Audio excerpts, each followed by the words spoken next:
एक बार की बात है। एक बार एक अध्यापक एक संपन्न परिवार के शिष्य के साथ कहीं जा रहे थे। तो उस शिष्य को कुछ मजाक सूझी क्योंकि उसको रास्ते में किसी गरीब मजदूर के जूते दिखाई दिए।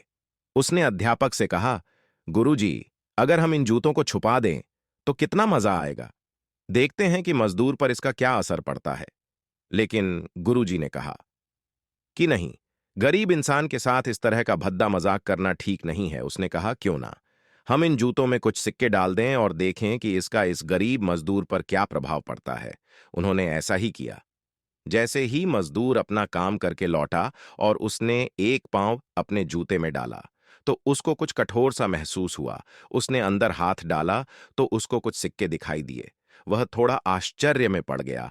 आसपास किसी को देखा तो कोई भी दिखाई नहीं दिया।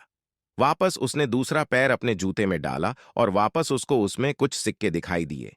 अब दोनों जूतों के सिक्कों को उसने अपने हाथों में रखा और प्रभु की तरफ इशारा किया।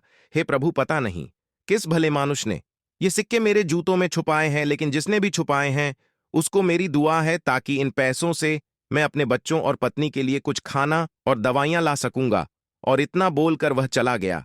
इस बात को शिष्य और अध्यापक दोनों सुन रहे थे।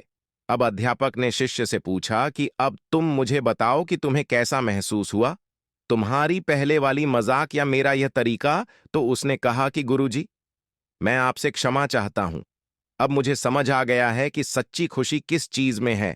जब हम किसी की मजाक उड़ाते हैं तो हमें कुछ पल का आनंद मिलता है, लेकिन इससे हमें बद्दुआ मिलती है।